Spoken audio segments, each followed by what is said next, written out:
Join me. Welcome the ministry of AjuloJesu.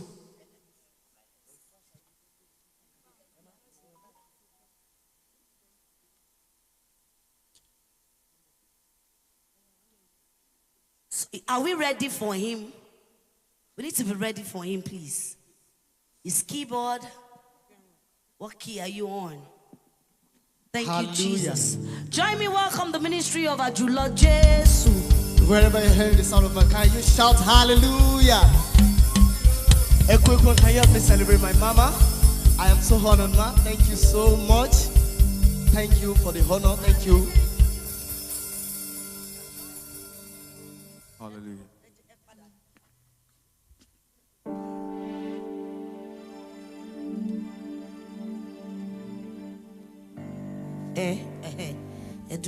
To introduce.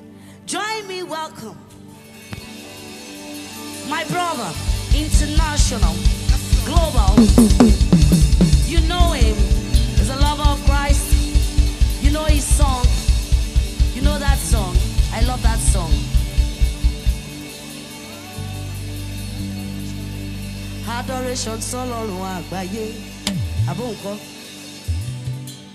Omo. Abi? Only now. That's the song. And of course, there is this popular one that you know.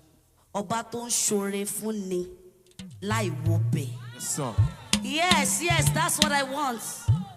Yes, that's the crooner of that song. Join me, welcome, and celebrate Minister AjuloJesu. Adoration sí Ọlọ́run àgbáyé.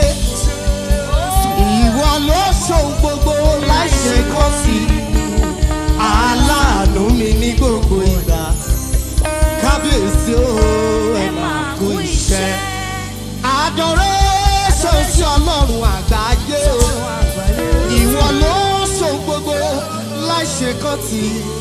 Aláàánú mi ní gbogbo ìgbà. Ọlọ́run kábíyèsí o, ẹ máa kú iṣẹ́. Ògo múlẹ̀ ayé mi.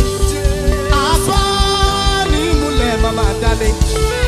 Àtọ́gbójúlé, àtọ́fọ̀rọ̀ lọ. Láì dojú tì ní lásìkò kọrin. Ọba tí ń bẹ níbi gbogbo nígbà gbogbo. Olùlànà níyọ́ o, alákòóso ọ̀run. Ìwọ ló ṣohun gbogbo láìṣe kọ́tì o. Kábíyèsí o, ẹ máa kú iṣẹ́. Wherever you hear the sound of mine, can you lift up your hands above your head? Ògo ni f'Olúwa lókè ọ̀run. Hallelujah sí o. Adániwáyé o. Hallelujah sí o. Jésù mi o. Hallelujah sí o. Sí ẹni mímọ́. Ògo ni f'Olúwa lókè ọ̀run Jésù. Hallelujah sí o. Mímọ́ nínú mímọ́ olórí ayé o. Hallelujah sí o. Hallelujah sí o. Ó ní tí n bá dákẹ́ láìsọ ohunkóhun Ọlọ́run mo máa mórè. That's the biggest part I love, man.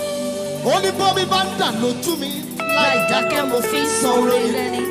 Jésù mo mórè ibi o ti bá mi bọ̀ ibi o bá mi dé. Oríṣiríṣi challenges. Ibi ó sì mí lẹ́yìn lọ́wọ́lọ́wọ́ dé. Ariwo sókè Olúwa o. Olúwa. Listen everybody. Olúwa mi. Jésù mo mórè o. Jésù. Ibi ó bá mi dé lónìí o.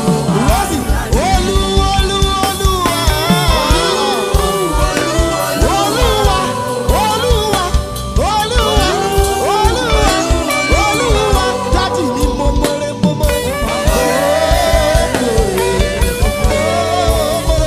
Ibi ó bá mi dé lónìí o. I have more than a song today. I've brought myself. I am your sacrifice. I have more than a song today.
than my mama, but she got that moment of, let me redo it before we go to the praises.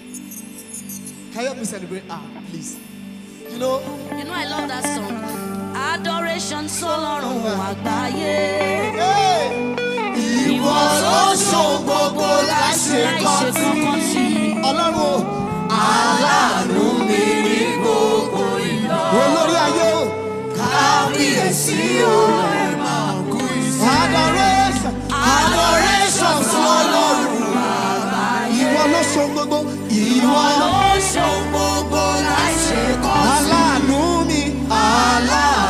mi ní gbogbo. Kábíyèsí. Can you help me celebrate her one more time, Jesus? I am so honored, Mama. Thank you so much. God bless you. Easy. I celebrate my brother. I celebrate all the music minister.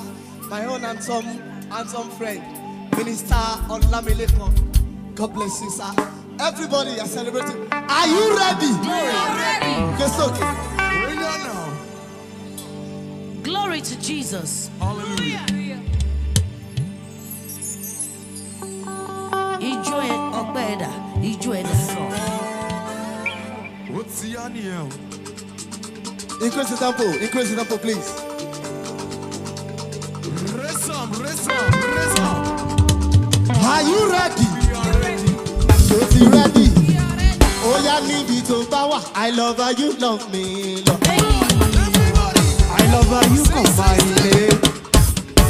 I love how you say well done. That's why I'm with you. I see how you go, I see. I see how you make me love. That's all I want, Lord, yeah. That I'm loved by. I love how you love me, Lord. I love how you love me, Lord. I love how you make my day. I love how you say, hey, that's all I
from the kitchen, from anywhere. Make sure you scatter where you are. Are you ready? Make sure you live where you are. Go ahead. So you ready? Oh yeah, have you seen the Lord fail? Jesus. No, no, no, no, no, no, no. Shut up! Have you seen the Lord fail? No, no, no, no, no, no, no, no, no.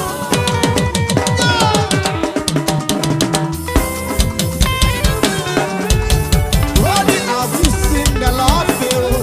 No, no, no, no, no, no, no, no, no.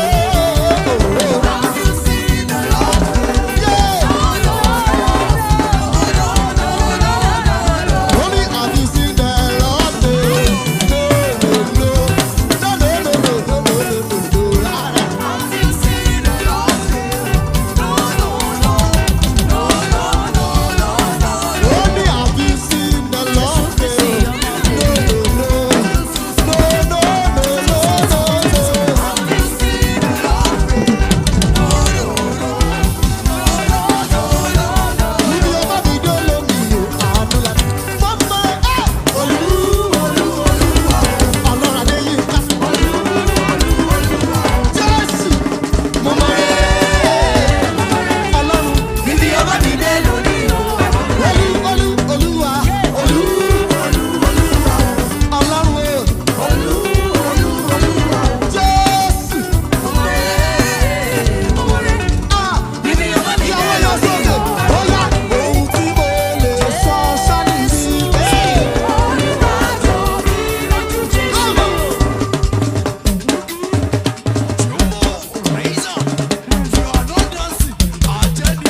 Ó ní ohun tí mo lè sọ sọ́ni wípé orí mi lè. Mọ́mọ́, there is a song I love most. Ó dàbí bí mo ṣe máa ń kọ́. Ó wà dynamism. Are you ready? Ó yá ẹ ṣeun ìgbà gbogbo. Ẹ ṣeun ọjọ́ gbogbo. Ẹ ṣeun ìgbà gbogbo. Ẹ ṣeun ìgbà gbogbo. Ẹ ṣeun ọjọ́ gbogbo. Wálẹ̀. Bàbá mi ọkọ mi, bàbá mi ọkọ mi sọ̀rọ̀ sókè. Ọlọ́run aláàánú, Ọlọ́run aláàánú, Ọlọ́run aláàánú. You will be my strength with my God. You will be my strength when I am sad, my God. Jésù, ìwà máa jẹ́ agbára fún mi o nígbà tí wọ́n bẹ̀rẹ̀ mi ọkọ mi. Ẹ ṣé. Yeah. Ó ní dúró mi, ẹ ṣeun ọjọ́ gbogbo. Ọlọ́run, ẹ ṣeun ìgbà gbogbo. Ẹ ṣeun ọjọ́ gbogbo. Are you ready? Jump, jump, jump. Oh yeah. This can go. Another one in the day. Yes.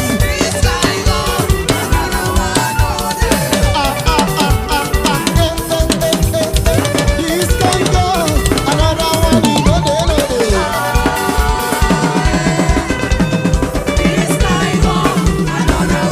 This can go. Another one in the day.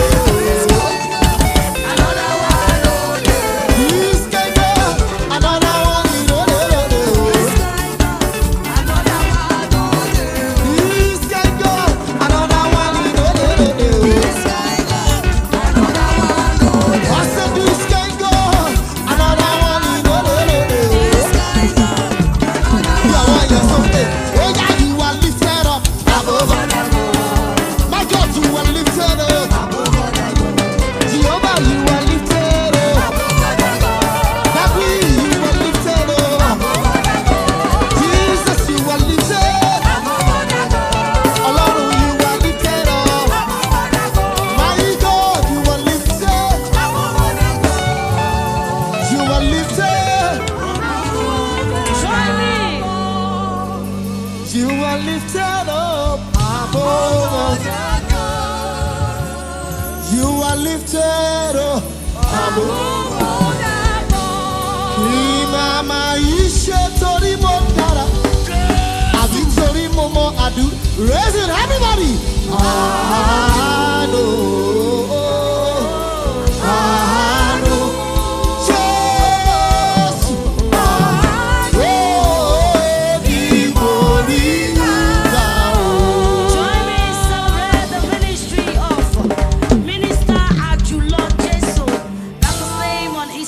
on TikTok, on Facebook, and on YouTube. Please do. God bless you.